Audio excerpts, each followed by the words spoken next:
So that's the one big thing I'd avoid. Are you buying a new bike? So we got some insider tips on how to test ride a bike effectively. So this video will help you master the art of test riding and to find that perfect bicycle. Any good test ride starts with researching what type of bike are you looking for. Okay, so you have made it to the bike shop. Now what? Let us know what you're looking for, what type of riding you're doing. All bikes are different, even though they're small, medium, larges, they all fit different. They're step throughs, step overs. So after we figure out the type of riding, we'll take you to the right bike. So make sure the bike is the right size. So this is a mountain bike. This size is a medium. This is a really good size for people, I would say between 5'7" and 5'10", but it really depends on your inseam. With this bar and being a compact frame, you just want to make sure when you stand over the bike, you have a little bit of room so you're really not sitting on the bar. When you're on the bike at the seated position riding, you really want your leg length to have a slight bend. Right here, this is good leg length. Okay. Usually when you have the proper leg length, you're almost on your tiptoes because that gives you the perfect leg length.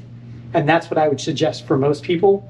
But if you're a very, very beginner, we kind of like to start you a little more like this so more of your feet are on the ground, just so that way you feel a little more comfortable. And as you get better, the seat can go up to that perfect leg length. And that's kind of how we size to start people out. Try to lift it up, see how much it weighs. Then we start going into weight. And you can get this same bike in different levels. A lot of people worry about weight for climbing, riding, and then sometimes even durability. You think the lighter it is it still durable? Absolutely, the way they make them. There are some people that really ask about weight for putting it on their car. Bike weight will determine the price of the bike. So the lighter the bike gets, more or less, it's going to be a higher price bike. Okay, so now you're ready to take that test ride. What should we do? We get a helmet on you. Hopefully you're not wearing your dress shoes. Wear appropriate clothes. We actually get the bike ready for you. We ask you to take it out. So start pedaling and see if it rides smoothly. We just tell people to try the brakes out Does it brake quickly? because we give you different bikes with different quality. So we just want you to test so you can see the difference. And then we go ahead and ask you to shift and just see how crisp the shifting is, how easy it is, and just how it reacts to the way you do things. So are there enough gears for your desired terrain? If it's hilly, you might require more gears. If you're riding in the city, you might need less gears. When the salesperson brings the bike down and you're looking over it, they're telling you the features, I'd avoid shifting the gears because all that does is stretch the cables more than they need to be stretched. And then when you go on the test ride, it feels not right, but it actually is. So that's the one big thing I'd avoid is shifting the gears until you're out on the test ride. Are the handlebars at a comfortable height?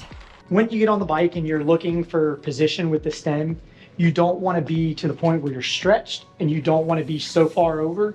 You kind of want to be in a nice angle position. This right here, if you have a longer torso, you might need to get a longer stem to put the bars a little further. So when you're on the bike, some of the saddles that you do get with a bike are not always the most comfortable to some people. Some people, they're totally comfortable. And check the saddle. If the saddle doesn't feel right, no problem. We have an assortment of saddles we can get on, let you try them, let you feel them. And cycling shorts is a really good added bonus, and you should have those regardless of what seat you get. But that's a big thing is your butt. So we always want to make sure you're comfortable. For most of the bikes, do they have unisex saddles or are they men's saddles for sale? Most of them would be unisex because men and women buy the same bike. As you get to a more specific saddle, either comfort, higher end, they do come women and men's. It just becomes how long the nose is, how wide your butt bones are. So we do have a measuring tool that you can sit on and it measures your butt bones. So we can see how wide a saddle may need to be when you get to a specific saddle. So how cool am I gonna look on this bike? If you look good, feel good, you ride good. So for me, I'm all about the aesthetics of a bike. When customers buy a bike or look at buying a bike, it really comes down to aesthetics. I'm a really big fan of the tie-dye.